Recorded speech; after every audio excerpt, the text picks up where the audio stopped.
नमस्कार दोस्तों, स्वागत है आपका न्यूक्लियर पावर 29 में। आज मैं आप लोगों के लिए एक नया वीडियो लेकर आया हूँ। ये करंट अफेयर से रिलेटेड वीडियो है। इस वीडियो में हम लोग विश्व के 8वें महाद्वीप जीलैंडिया के बारे में चर्चा करेंगे। देखिए, अगर जहाँ तक महाद्वीपों की बात की जाए तो इसकी कोई एक निश्चित फिलॉसफी, एक निश्चित आपका तरीका नहीं है महाद्वीपों को बताने का। सब लोग एक निश्चित तर्क दे दे के फिर महाद्वीपों की संख्या बताते हैं। तमाम देशों के द्वारा तमाम संख्याएं बताई जाती हैं। ठीक है, अगर हम बात करें पढ़ाई के दृष्टिकोण से या जो पढ़ाया जाता है देशों में, तो उसमें भी आपका इसमें बहुत सारे द्वंद्व हैं। कोई देश 4 महाद्वीप मानता है, कोई 5 मानता है, कोई 6 मानता है, कोई 7 मानता है। लेकिन ज़्यादा अंग्रेजी बोलने वाले जो देश हैं, जैसे India, USA, UK, China, Pakistan, Philippines, ये सब देश मूलतः 7 महाद्वीपों को बताते हैं, 7 महाद्वीप मानते हैं। लेकिन कुछ देश ऐसे भी हैं जो 6 महाद्वीप मानते हैं। जैसे आप रूस को ले लीजिए, जापान को ले लीजिए, पूर्वी यूरोप के देशों के ले लीजिए, वहाँ पर 6 महाद्वीप ही बताए जाते हैं, क्योंकि वहाँ पे एशिया और यूरोप को मिला के यूरेशिया एकमात्र महाद्वीप मान लिया जाता है। कुछ ऐसी भी जगह चीज़ें हैं जहाँ पर सिर्फ 5 महाद्वीप माने जाते हैं। जैसे कि आप देखें, यूनाइटेड नेशन और ओलंपिक का जो चार्टर है, ओलंपिक चार्टर और यूनाइटेड नेशन में 5 महाद्वीप को ही माना गया है। एशिया, यूरोप, अफ्रीका, ओशिनिया और अमेरिका। अमेरिका में दक्षिण और उत्तर अमेरिका नहीं माना गया है, और अंटार्कटिका आपका एक महाद्वीप नहीं माना गया। ओशिनिया ऑस्ट्रेलिया महाद्वीप को कहा गया है। ठीक है, तो यूनाइटेड नेशन और चार्टर जो आपका ओलंपिक चार्टर है, ओलंपिक चार्टर और यूनाइटेड नेशन में 5 महाद्वीपों को ही माना गया है। आपको याद होगा या आपको पता भी होगा कि ओलंपिक के जो सिंबल है उसमें 5 छल्ले होते हैं। 5 छल्ले 5 महाद्वीपों को ही बताते हैं। 5 छल्ले 5 महाद्वीपों को ही बताते हैं, जिसमें आपका क्या क्या है, एशिया, यूरोप, अमेरिका, ओशिनिया और ओशिनिया के बाद आपका है एक महाद्वीप बच रहा है, 3, 4, और एक महाद्वीप है आपका अफ्रीका। ठीक है, एशिया को वहाँ पे येलो पीले रंग से दर्शाया गया है, यूरोप को ब्लू रंग से दर्शाया गया है, अमेरिका को रेड कलर से दर्शाया गया है, ओशिनिया को ग्रीन कलर से दर्शाया गया है, और अफ्रीका को ब्लैक कलर से दर्शाया गया है। 5 रंग के छल्ले होते हैं आपके ओलंपिक के चिन्ह में, और 5 महाद्वीपों को दर्शाते हैं। और महाद्वीपों को मैंने बता दिया, एशिया महाद्वीप को पीले रंग से, यूरोप महाद्वीप को नीले रंग से, अमेरिका महाद्वीप को लाल रंग से, ओशिनिया को ग्रीन और अफ्रीका को ब्लैक कलर से दर्शाते हैं। तो इस तरीके से मैंने आपको बताया कि कहाँ कहाँ पर विभिन्न दर्जा दिया गया है विभिन्न महाद्वीपों को। तो कहीं पे 5, कहीं पे 6, कहीं 7 माना जाता है। लेकिन मूलतः जो पढ़ाया जाता है विश्व के बृहद क्षेत्रफल में, वह पढ़ाया जाता है 7 महाद्वीप। तो हम लोग भी 7 महाद्वीप पढ़ते हैं और अपनी परीक्षाओं में 7 महाद्वीपों का उत्तर भी करते हैं।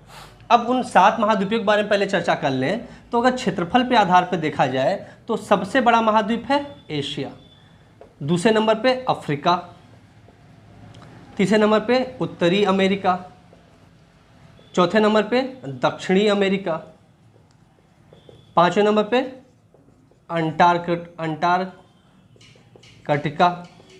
6ठे नंबर पे यूरोप, और सबसे कम क्षेत्रफल वाला ऑस्ट्रेलिया महाद्वीप। सबसे कम क्षेत्रफल वाला ऑस्ट्रेलिया महाद्वीप। तो क्षेत्रफल के आधार पर ये हो गए। और अगर जनसंख्या के आधार पर बात की जाए तो पहले नंबर पे है एशिया, दूसरे नंबर पे अफ्रीका, तीसरे नंबर पे यूरोप, चौथे नंबर पे उत्तरी अमेरिका, 5वें नंबर पे दक्षिणी अमेरिका, 6ठे नंबर पे ऑस्ट्रेलिया, और 7वें नंबर पे अंटार्कटिका। ठीक है, तो ये आपका जनसंख्या और क्षेत्रफल के आधार पर मैंने बताया 7 महाद्वीपों के बारे में। ठीक है, अब अगर बात की जाए कि जो ये 8वां महाद्वीप है उसके बारे में क्या करंट अफेयर की चर्चा है, उसको अगर देखें, देखिए दरअसल 8वें महाद्वीप की चर्चा बहुत पहले से ही हो रही है।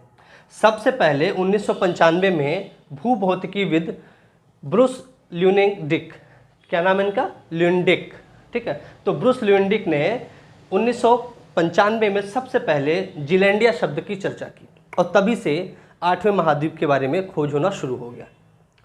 अब होता क्या है, 2017 तक तो जीलैंडिया को एक मेडागास्कर की तरह माइक्रो कॉन्टिनेंट का दर्जा दिया गया था, माइक्रो कॉन्टिनेंट माना जाता था।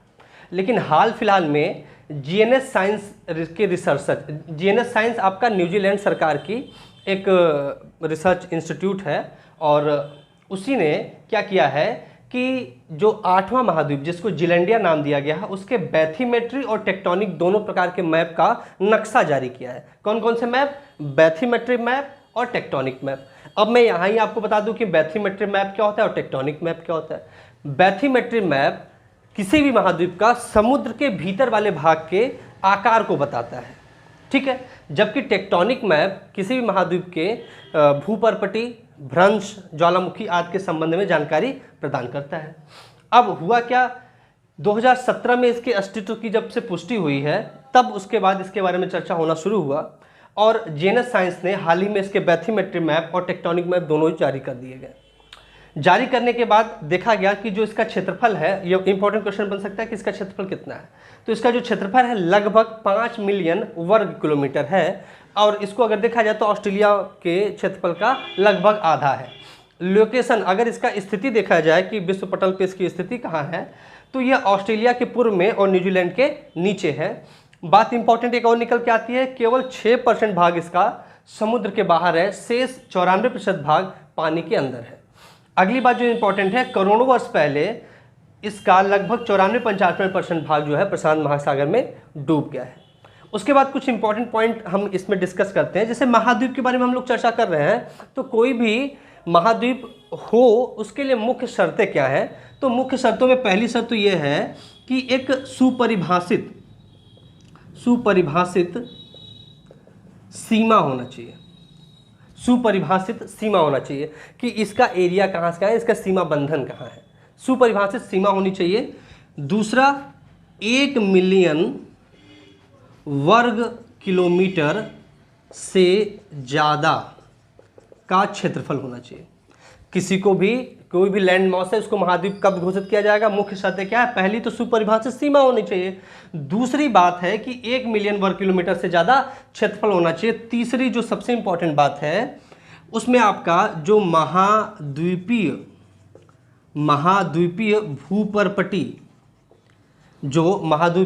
भूपर्पटी है वह आपका मोटी होनी चाहिए। महाद्वीपीय भूपर्पटी आपकी क्या होनी चाहिए?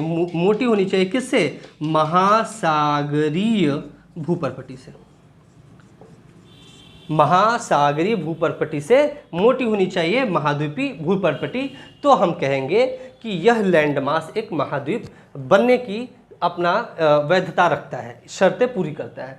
तो जब जीएनएस साइंस के रिसर्चर ने बैथीमेट्री और टेक्टोनिक मैप दोनों जारी किए, तो उससे यह सिद्ध हो रहा था कि यह जो आपका लैंड मास है यह एक महाद्वीप घोषित किया जा सकता है, और उसी तर्ज पे इसको 8वां महाद्वीप बनाने की पूरी कोशिश की जा रही है। अब इसके बारे में एक और इम्पोर्टेंट देखिए बात हम बताते हैं आपको। सीबेड प्रोजेक्ट 2030, यहाँ पर मैंने लिखा है पॉइंट। सीबेड प्रोजेक्ट 2030 क्या है?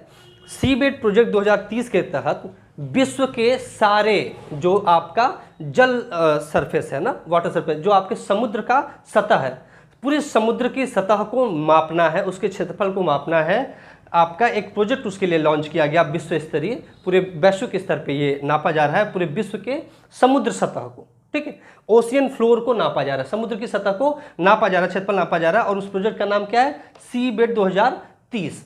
अब इसी प्रोजेक्ट से इसका बैथीमेट्री मैप लिया गया है और उससे बताया गया कि यह एक महाद्वीप बनने की शर्तें पूरी कर रहा है, ठीक है। जीएनएस साइंस मैंने आपको बता ही दिया, न्यूजीलैंड सरकार की एक आप कह सकते हैं कंसल्टेंसी और रिसर्च ऑर्गेनाइजेशन है, ठीक है।